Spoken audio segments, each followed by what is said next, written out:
She didn't know I heard her. That was the part that stayed with me. The laughter, the wine glasses clinking, the sound of our bedroom door cracked just enough for voices to leak through. And then her voice, my wife of 6 years, telling her friends he's a good man, but honestly, he has no passion. Not for me, not for life. I feel like I married a ghost. They laughed, she laughed the loudest. And I sat in the hallway, frozen, holding the bottle of wine I had bought for her birthday. My fingers wrapped around its neck like it was the only thing tethering me to the moment, to reality. I didn't go in. I didn't confront her. I didn't smash the wine on the floor like my instincts screamed for me to do. Instead, I turned around, walked out the door, and sat in the car until the lights went out in the living room. The wine never left the passenger seat. I'd always thought love was in the little things, folding her sweaters the way she liked, memorizing how she took her coffee, 2 sugars, no cream, listening to her talk about her yoga clients for hours, even when my head pounded from work. But I was never one for grand gestures or poetic declarations. I was quiet, intentional, maybe too still for someone like her, someone who danced in every room like there was music only she could hear, but a ghost. A man with no passion. You don't say that about someone you love. You don't say that about someone who held your hand through 4 rounds of IVF, who sat in the bathroom with you in silence after every single failed test, watching your body shake and not daring to interrupt your grief. I replayed her words again and again. No passion. I thought about the time I sold the guitar I'd played since college so we could afford that trip to Bali she always dreamed of. I thought about all the nights I stayed up late researching meditation retreats because she said she felt spiritually unmoored. I thought about the ring I had customized for our anniversary, a sapphire to match her eyes, set in rose gold, her favorite. No passion. The next morning, she kissed me on the cheek and asked if I wanted pancakes, like nothing happened, like I didn't spend the night picturing a version of myself that was hollow and invisible to the one person who should have seen me most clearly. I smiled, told her I was fine, that I had a lot of work to catch up on, and I did. I spent the next 2 weeks catching up on 6 years of denial, reading old texts, revisiting memories I'd buried under the comfort of routine. I watched her more closely, the way she flinched when I touched her shoulder, how she lit up around other people, especially men who spoke with animated hands and fast mouths. How often she scrolled her phone when we were supposed to be spending time together. I found the group chat. It wasn't locked. It never is, right? People get comfortable, careless. In that group of 5 women, her oldest friends from college, I was the punchline, the man who didn't feel, the one who just existed. One even said, at least he's not abusive. That's something. And my wife replied, yeah, but sometimes I wish he'd just get mad, show something, anything. I want a man with fire in his chest. Fire, you want fire. That's when I started writing the letter, not a note. Not a post-it with a half-assed goodbye. A letter that bled every truth she never bothered to ask about. Every moment I had swallowed my own voice to protect hers. Every time I had chosen peace over pride.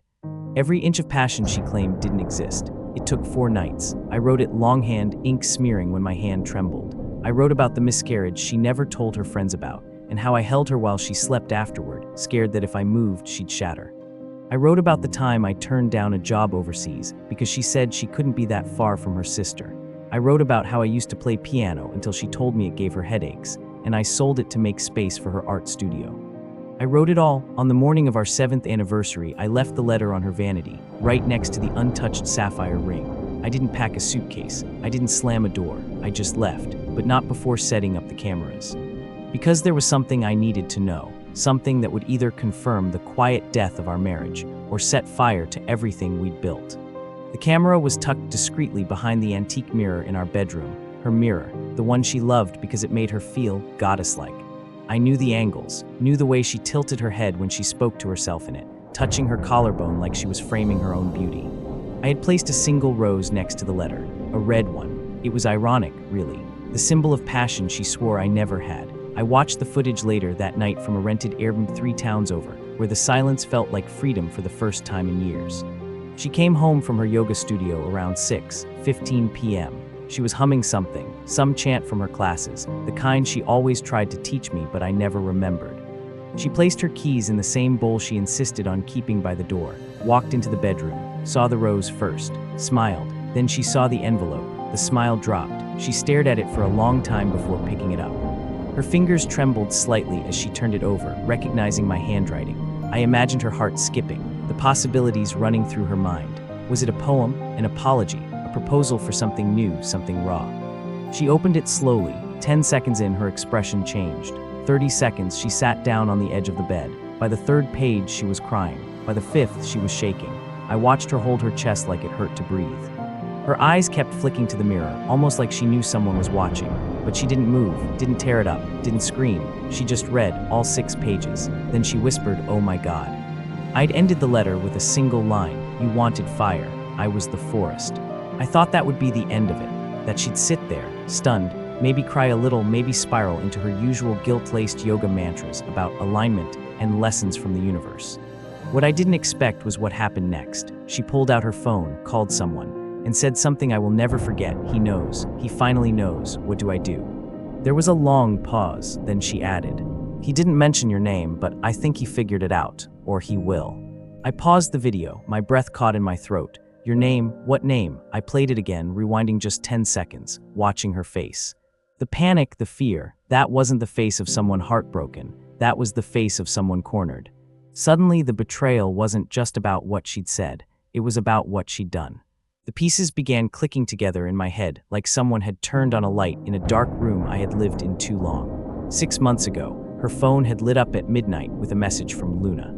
I hadn't thought much of it. She said it was a client with insomnia, that sometimes her students texted her for meditative guidance. But I remember the way she grabbed the phone like it was radioactive.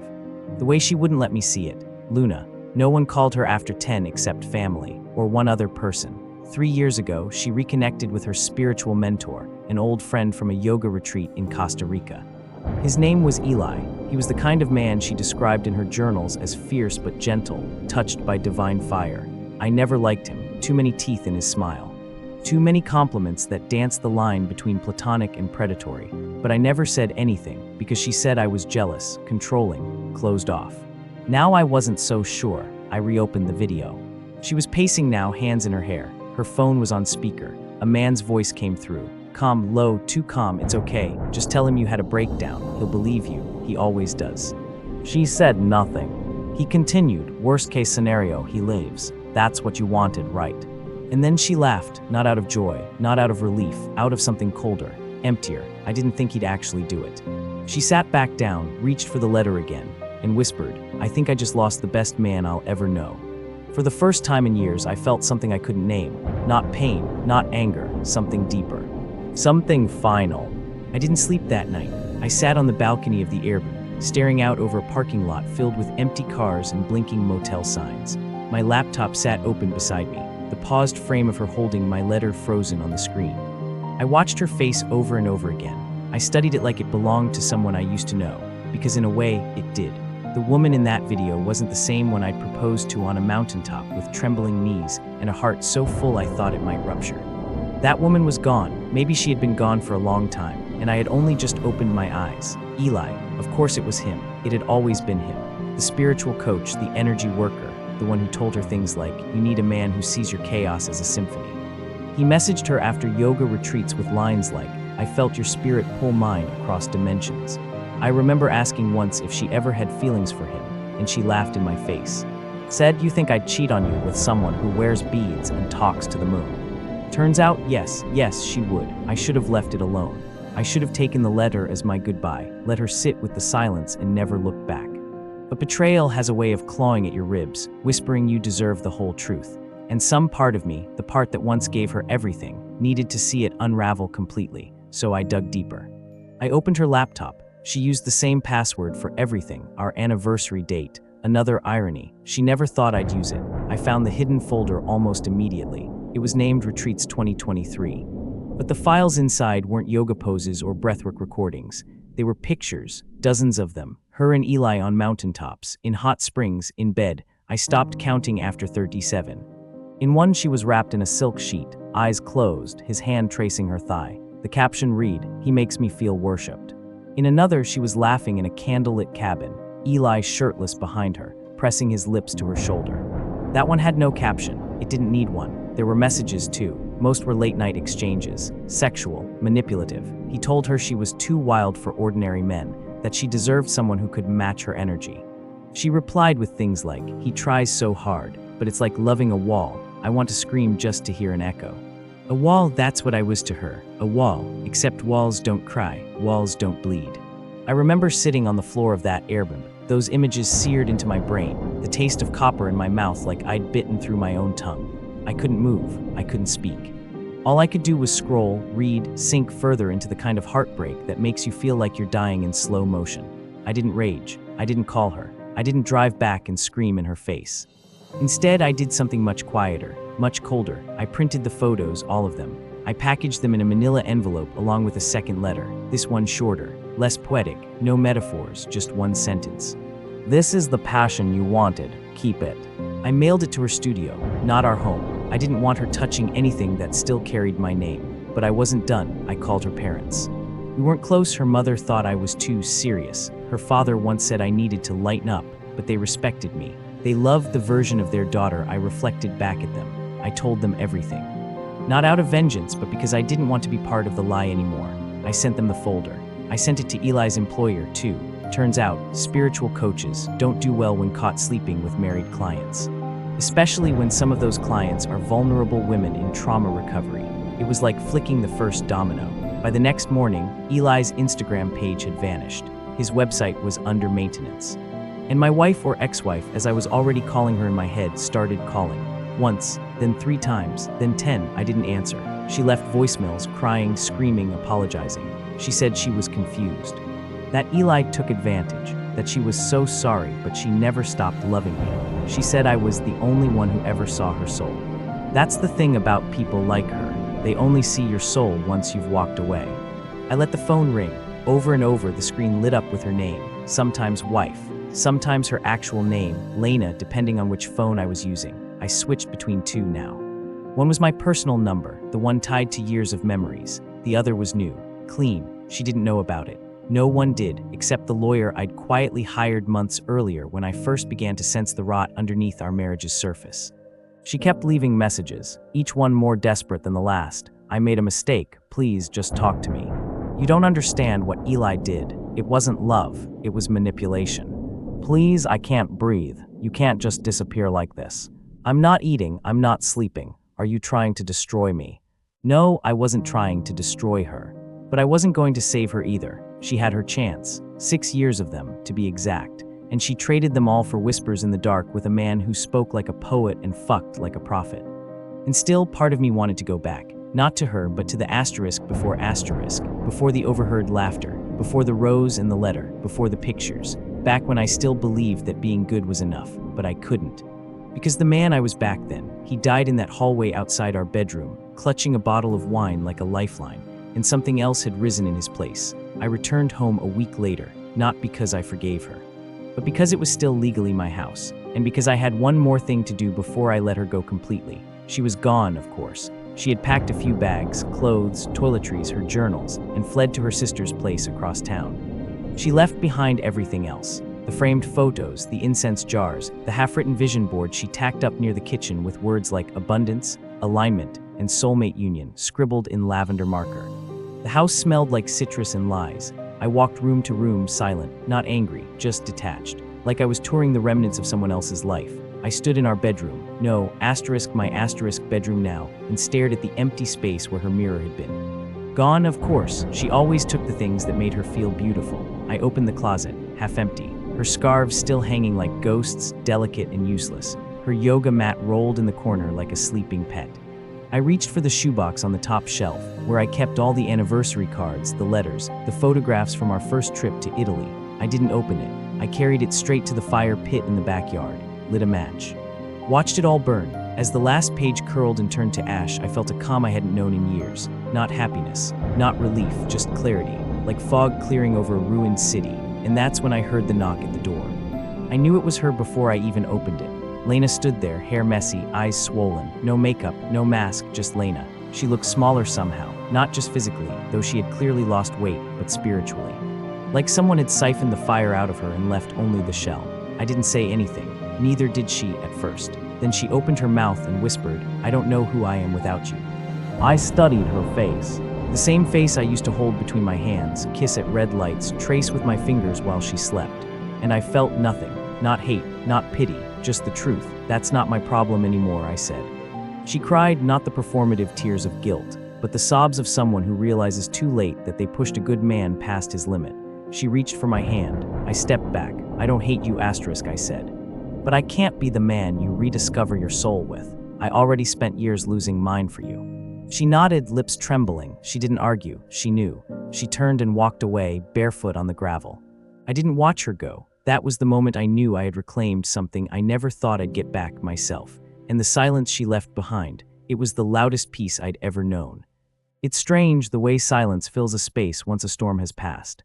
At first, it felt like suffocation, each quiet moment dragging behind it the echo of what used to be. Lena's soft hums in the kitchen, the scent of her sandalwood oil drifting down the hallway, her voice trailing behind a phone call, always punctuated by laughter that, for a long time, I thought was mine to keep. But after a few days, that silence transformed. It wasn't empty. It was clean, like fresh sheets after rain. I began to understand that I'd spent so long adapting myself to survive her moods, her chaos, her ever-shifting emotional seasons, that I hadn't noticed how loud it all was until it stopped. I slept better than I had in years. I woke up early, made my coffee in absolute stillness, read a book cover to cover without her voice in the background asking me to look at something she saw online. I played the piano again, quietly at first, then louder, letting the music fill the house she once ruled with her moods. Sometimes I'd catch a glimpse of her in an old photograph, one I hadn't taken down yet, and a memory would stab at my ribs. But the pain didn't last, because now the truth had room to breathe. Still, I wasn't naive. I knew there was a second storm coming, the social one. People talk, friends, family, even strangers who orbit your life like satellites waiting for a signal. It started with a call from Lena's sister, Mara. You humiliated her, she snapped. Do you have any idea what you've done? I didn't answer at first. Just let her fill the silence with her accusations. You're not the only one who was hurt. She's broken. She's not eating, she's barely sleeping. She said she's never seen you like this, like cold, calculated, vindictive. I waited, let the anger settle, then she said I had no passion. Guess she was wrong. Mara hung up. Later, I got an email from one of Lena's old friends, the ones from the wine night, the ones who laughed while she dissected my masculinity like a group therapy exercise. This one didn't yell, didn't defend. She wrote, I rewatched that night in my head after I heard what happened. I owe you an apology. We thought you were just boring, but now I realize you were just enduring. And you did it quietly. That must have been hell. I didn't respond, but I appreciated it. The truth had begun to ripple through the people around us. Not just the affair, but the deeper betrayal, the erosion of respect, the death by emotional starvation she subjected me to while painting herself as the one suffocating. Her narrative had always been that I was distant, but what she never told anyone was how she built distance like a moat and blamed me for not swimming across. Eventually, my parents found out. My father's response was stoic, as expected. Just a nod over dinner and a quiet, took strength to leave. Most men don't. But my mother, she cried. Not because she was sad about the divorce, but because she was angry at herself for not seeing it sooner. You always looked tired when you were with her, she whispered. I thought you were just working too much. I didn't realize you were fading. That word fading stuck with me because that's exactly what it felt like. I had been fading slowly for years until she gave me the reason to disappear completely. A month after the letter, I saw Lena in town. It was at the farmer's market. She was thinner, paler, wearing sunglasses even though the sky was overcast. She wasn't with Eli. No, from what I'd heard, Eli had gone underground after losing several clients and being quietly removed from 2 retreats for ethical violations. I watched her from a distance. She picked through a basket of apricots, smiled weakly at the vendor, then glanced up. Our eyes met. She froze. I didn't look away. She raised her hand slightly, as if to wave or maybe reach. I turned and walked in the other direction. No words, no closure. Some stories don't deserve a final page. I never did hear from Eli again. Not directly, but a mutual acquaintance told me he'd moved out of state. Changed his business name. Started calling himself something absurd like the Embodied Flame. I wasn't surprised. Men like him always find new stages. But me, I started over, sold the house, gave away most of the furniture. Bought a small cabin on the edge of the woods 2 hours outside the city. Remote, quiet, beautiful in ways Lena never appreciated. Too still, too wild, too far from a yoga studio or an audience. I planted a rose bush in the backyard, just one, red, for the letter she'll never unread. The rose bush bloomed in silence. Each petal unfurled slowly, defiantly, like it had something to prove. It didn't ask for applause. It didn't need permission. It just grew, unbothered by who watched or didn't. I found comfort in that. In its unapologetic existence, I watered it every morning like a ritual, like a small act of reclamation. That cabin became my sanctuary. No Wi-Fi, no mirrors on every wall. No incense curling through the air like a veil meant to mask the rot. Just me, the woods, and a piano I bought secondhand from an old church that had gone bankrupt during the pandemic. I placed it near the window where the light hit just right at dusk, and I played until the sky turned violet and the first stars emerged like distant memories. I didn't miss her. I missed the version of me that existed before asterisk her. The man who believed that love was supposed to hurt sometimes, that sacrifice was noble even when it was one-sided, that being the calm in someone else's storm was the highest form of masculinity. That man was buried somewhere in the letters I never sent, the arguments I never had, the boundaries I never enforced. But now I was someone else, a man who set his own dinner table, who slept like the dead, who had nothing left to prove. Once a week, I visited a small bookstore in the nearest town. The owner, Claire, was a woman in her 40s with ink on her fingers and laughter lines carved deep into her face. She never asked questions, just remembered my preferences and set aside books she thought I'd enjoy. One day, she handed me a poetry collection without saying a word. I opened it to a random page and read, "Some fires don't rage, they smolder. Quiet, patient, until the whole forest kneels." She looked at me like she knew something. I nodded and bought it. In time, people started calling again, not for drama, just to check in. My brother invited me to his kid's birthday. My old college friend offered to meet up for a hike. Even my dad, who rarely reached out unless it involved a flat tire or tax advice, started sending links to jazz albums he thought I'd enjoy. It was like the world had noticed I was breathing again. I let them back in slowly, not because I needed them to fill a void, but because for the first time, I had space to let people add to my life, instead of patching the holes someone else had left behind. And then 6 months later, I received a letter. Handwritten, thick paper, no return address, but the handwriting was unmistakable. It was from Lena. I stared at it for a long time before opening it. Inside were 4 pages. She wrote that she was in therapy, that she'd stopped teaching for now, that she was trying to understand where the performance ended and the person began. She didn't ask for forgiveness, didn't beg for another chance, she just reflected. She said she reread my letter every week, that it haunted her, that it saved her, that it was the only thing in her life anyone had ever written without asking for anything in return. At the end, she wrote, "You were never a ghost. You were a mirror, and I hated what I saw." I folded the letter, didn't cry, didn't respond. She needed that silence more than I did. It wasn't mine to fill. That night, I sat at the piano and played a melody I didn't know I remembered. One she used to hum absent-mindedly in the shower. I played it not out of longing, but as a kind of release, a requiem for the man I used to be. When the last note faded, I opened the window and let the breeze carry the sound into the trees. Let it be hers if she ever passed through these woods. Let it remind her of the passion she couldn't recognize until it was too late. The fire had always been there, but she was too busy chasing lightning to feel its warmth.